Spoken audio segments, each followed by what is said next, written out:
आज हम जानेंगे केजीएफ के रियल स्टोरी के बारे में। यह आपको पता है कि 2018 में केजीएफ फिल्म रिलीज होने के बाद यह नाम तेजी से वायरल हुआ और वहीं 2022 में यह फिल्म का केजीएफ 2 का ट्रेलर भी लॉन्च हो गया है। आज हम इसी के बारे में जानेंगे, आखिर केजीएफ है क्या। वीडियो पूरा देखें। दोस्तों, कोलार गोल्ड फील्ड्स कर्नाटक राज्य के डिस्ट्रिक्ट में आने वाला एक माइनिंग रीजन यानी कि खनन क्षेत्र है, जो कि कोलार शहर से 30 किलोमीटर और कर्नाटक की राजधानी बेंगलुरु से लगभग 100 किलोमीटर की दूरी पर स्थित है। और एक माइनिंग रीजन होने के साथ ही यह एक टाउनशिप भी है, जहां पर आज 2,60,000 लोगों की आबादी रहती है। और दोस्तों, ये सभी वही लोग हैं जिनके पूर्वज दशकों पहले सोने की खदान में काम किया करते थे। साल 2018 से पहले इस खदान के बारे में जानना तो दूर, लोगों ने इसका नाम भी कभी नहीं सुना था। लेकिन 2018 में आती कन्नड़ फिल्म केजीएफ की वजह से इस खदान का नाम पहली बार लोगों की जुबान पर आया था। हालांकि अब कहा तो यह जाता है कि फिल्म की कहानी पूरी तरह से फ्रिक्शनल है, जिसका केजीएफ के इतिहास से कोई भी लेना देना नहीं है। लेकिन दोस्तों, भारत के इस गोल्ड माइन का इतिहास बड़ा ही सुहाना है और इसके बारे में जानकर आपको मजा भी आने वाला है। बताया जाता है कि इस खदान में सोने की खोज किंगडम ऑफ मैसूर के समय से ही शुरू हो गई थी, लेकिन तब टेक्नोलॉजी ने इतनी तरक्की नहीं की थी कि माइनिंग का काम बहुत बड़े स्तर पर किया जा सके। और दोस्तों, सही मायनों में देखे तो बड़े स्तर पर से इस खदान से सोना निकालने का काम ब्रिटिश राज के दौरान ही शुरू हुआ था। अब भारत में ब्रिटिश राज शुरू होने से पहले भी इस जगह के अंदर सोना होने की खबरें छपती रही थी और यहाँ रहने वाले लोग अक्सर यह दावा करते थे कि यहाँ की जमीन के नीचे सोना मौजूद है। लेकिन उस समय टेक्नोलॉजी और संसाधनों के अभाव में यहाँ पर माइनिंग का काम शुरू नहीं किया जा सका। हालांकि भारत में ब्रिटिश राज आने के बाद से सन 1871 में माइकल लावेल नाम के एक रिटायर्ड ब्रिटिश फौजी को यहाँ सोने होने की उन रिपोर्ट के बारे में पता चला, जो कि 19वीं सदी की शुरुआत में छापी गई थी। और ये रिपोर्ट पढ़कर ही माइकल के दिमाग में यह ख्याल आया कि क्यों न इस जगह पर गोल्ड माइनिंग की जाए। और फिर इसी सोच के साथ ही माइकल ने कुछ सालों तक खुदाई और सर्वे करवाए, जिसमें कि वो इस जगह पर सोना खोजने पर कामयाब रहे थे। और फिर इसके बाद साल 1875 में उन्होंने यह माइनिंग करने के लिए सरकार की भी परमिशन हासिल कर ली। अब क्योंकि कोलार गोल्ड फील्ड्स एक बड़ा माइनिंग रीजन था और माइकल के पास इतने पैसे भी नहीं थे कि वो अपने अकेले के दम पर इतने बड़े माइनिंग ऑपरेशन को अंजाम दे सके, इसलिए उन्होंने इस काम के लिए इन्वेस्टर खोजना शुरू कर दिया। और इस तरह से केजीएफ को माइनिंग का यह काम जॉन टेलर एंड सन्स नाम की एक ब्रिटिश कंपनी के हाथों में आ गया, जिन्होंने साल 1880 में माइनिंग ऑपरेशन को अंडर में ले लिया।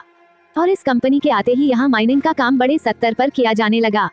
और दोस्तों, बताया जाता है कि शुरुआत में मजदूर यहाँ पे बहुत खराब कंडीशन में काम किया करते थे, क्योंकि उस समय माइनिंग के लिए मशीनरी तो दूर बिजली तक उपलब्ध नहीं हुआ करती थी। और यही वजह है कि सभी काम मजदूर अपने हाथों से ही किया करते थे।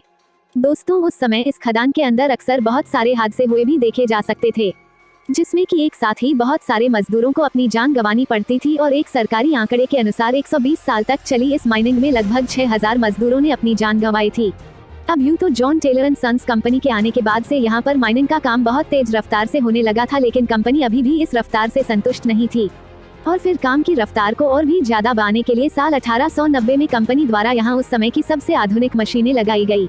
और दोस्तों, अंग्रेजों के द्वारा लगाई गई यह मशीनें इतनी ज्यादा एडवांस थी, यहाँ पर अगले 100 सालों यानी कि 1990 तक इन्हीं मशीनों से ही माइनिंग की जाती रही। हालांकि यह मशीन लग जाने के बाद से कंपनी को बिजली की भी जरूरत महसूस हुई, क्योंकि इन माइंस के अंदर बहुत ही ज्यादा अंधेरा हुआ करता था। और फिर बिजली की जरूरत को पूरा करने के लिए भारत के अंदर अपने देश का पहला हाइड्रो इलेक्ट्रिक पावर प्लांट लगाया गया, जिसे कि हम कावेरी इलेक्ट्रिक पावर प्लांट के नाम से जानते हैं। यानी कि जिस समय दुनिया के ज्यादातर हिस्सों में बिजली पहुंच भी नहीं पाई थी, उस समय कोलार गोल्ड फील्ड्स पूरी तरह से इलेक्ट्रिक हो गया था। और इतना ही नहीं, माइनिंग मशीनों को मिट्टी छाने के लिए जिस पानी की जरूरत पड़ती थी, उस जरूरत को पूरा करने के लिए कोलार गोल्ड फील्ड्स के बेतमंगला टाउन के अंदर एक बहुत बड़ा आर्टिफिशियल झील भी बनाया गया। और दोस्तों, ये सभी जरूरतें पूरा करते करते साल 1902 आ गया था और अब केजीएफ माइन भारत का अकेले ही 95% से भी ज्यादा सोना प्रोड्यूस करने लगी थी। दोस्तों, प्रोडक्शन बढ़ने के साथ ही इस इलाके की तरक्की भी काफी हो गई थी।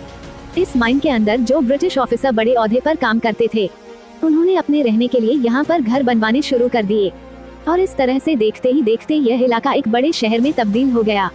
और यहाँ पर उस समय बड़े बड़े पक्के मकान, हॉस्पिटल, क्लब और गोल्फ कोर्स जैसी बहुत सारी चीजें बनाई गई। यहाँ तक कि इस शहर को उस समय मिनी इंग्लैंड तक कहा जाने लगा। हालांकि इस शहर में यहाँ नजर आने वाले ज्यादातर सुख सुविधाएं सिर्फ उन ब्रिटिश ऑफिसर और उनकी फैमिली मेंबर्स के लिए होती थी, जो कि माइंस के अंदर बड़े ओहदे पर काम करते थे, जबकि खदान में मजदूरी करने वाले भारतीय लोगों को बहुत ज्यादा सुविधाएं नहीं दी जाती थी। तो दोस्तों, समय बीतने के साथ ही जॉन टेलर एंड सन्स के द्वारा सन 1880 में शुरू किया गया यह माइनिंग का काम लगभग 76 सालों तक इसी तरह से सफलतापूर्वक चलता रहा। यहाँ तक कि देश के आजाद होने जाने के 9 साल बाद तक भी केजीएफ में माइनिंग का काम इसी ब्रिटिश कंपनी के ही अंडर में रहा था, लेकिन साल 1956 में यहाँ को राज्य सरकार ने इस माइन को अपने अंडर में ले लिया। इसके बाद से साल 1972 में भारत सरकार ने BGML यानी कि भारत गोल्ड माइन लिमिटेड नाम का एक PSO बनाया, जिसने कि इस खदान और यहाँ पर होने वाली माइनिंग के काम को अपने नियंत्रण में ले लिया। यानी कि 1972 में यह माइनिंग रीजन पूरी तरह से केंद्र सरकार के अंडर में आ गया। हालांकि दोस्तों, शुरुआत में जब यह माइनिंग का काम स्टार्ट हुआ था तब इस जगह की ऊपरी सतहों में ही सोना मिल जाता था, लेकिन जैसे जैसे समय बीतता गया वैसे वैसे ही यह माइन गहरी होती गई।